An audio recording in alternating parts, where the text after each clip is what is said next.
ಕಾಲದಲ್ಲಿ ನಮ್ಮ ಪೂರ್ವಜರು ಅತ್ಯಾಚಾರ ಮಾಡಿದಂತ ಪಾಪಿಗಳಿಗೆ ಯಾವ ರೀತಿಯಾದಂತ ಶಿಕ್ಷೆಯನ್ನ ಕೊಡ್ತಾ ಇದ್ರು ಅಂತ ಗೊತ್ತಾ? ಮೊದಲಿಗೆ ಸೀತಾದೇವಿಯ ಮೇಲೆ ರಾವಣನ ಕೆಟ್ಟ ಕಣ್ಣು ಬಿತ್ತು ಅಂತ ಹೇಳಿ ರಾವಣನ ಇಡೀ ಸಾಮ್ರಾಜ್ಯವನ್ನ ಶ್ರೀರಾಮಚಂದ್ರ ಹಾಗೂ ಲಕ್ಷ್ಮಣ ಇಬ್ಬರೂ ಕೂಡ ಸೇರ್ಕೊಂಡು ಇಲ್ಲಿ ಸೀತೆಯ ಮೇಲೆ ಕೆಟ್ಟ ಕಣ್ಣು ಹಾಕಿದಂತ ರಾವಣನ ಸಾಮ್ರಾಜ್ಯವನ್ನೇ ನಾಶ ಮಾಡ್ತಾರೆ.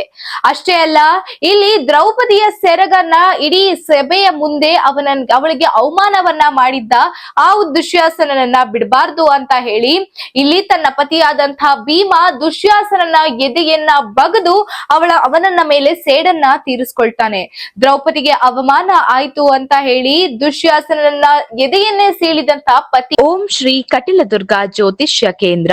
ಕೆಲಸ ಆದ ನಂತರ ಗುರು ಕಾಣಿಕೆ, ಕೆಲಸ ಆಗದಿದ್ದರೆ ನಿಮ್ಮ ಹಣ ವಾಪಸ್.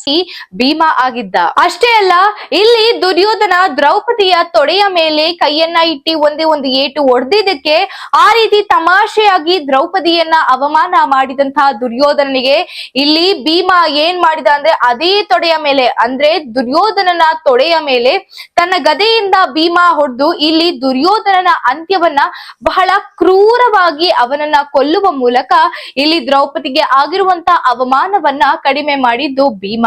ಅಷ್ಟೇ ಯಾಕೆ, ಛತ್ರಪತಿ ಶಿವಾಜಿ ಆದಂತ ಇವರು ಅಲ್ಲಿ ಆ ಒಂದು ಕಾಲದಲ್ಲಿ ಯಾರ್ಯಾರೆಲ್ಲ ಅತ್ಯಾಚಾರ ಮಾಡಿರ್ತಾರೆ ಅವರಿಗೆ ಕೈಕಾಲನ್ನ ಕಟ್ಟಿ ಅವರ ತಲೆಯನ್ನ ಸೀಳಿ ಆ ಒಂದು ರಕ್ತ ನನಗೆ ಕಾಣಿಸ್ಬೇಕು, ಆ ಒಂದು ರಕ್ತ ಊರಲ್ಲಿ ಎಲ್ಲರಿಗೂ ಕೂಡ ಕಾಣಿಸ್ಬೇಕು ಅಂದ್ರೆ ಯಾಕೆ ಅಂದ್ರೆ ಅತ್ಯಾಚಾರ ಮಾಡಿದಂತಹ ಜನರಿಗೆ ಯಾವ ರೀತಿಯಾದಂತಹ ಶಿಕ್ಷೆಯನ್ನು ನಾನು ವಿಧಿಸ್ತೀನಿ ಅಂತ ಎಲ್ಲರಿಗೂ ಸಹ ಗೊತ್ತಾಗಿ ಎಲ್ಲರಲ್ಲೂ ಭಯವನ್ನ ಪಾಡ್ಬೇಕಾಗತ್ತೆ, ಎಲ್ಲರಲ್ಲೂ ಕೂಡ ಆ ಒಂದು ಭಯವನ್ನ ಮೂಡಿಸ್ಬೇಕಾಗತ್ತೆ ಅಂತ ಈ ರೀತಿ ಮಾಡ್ತಾನೆ.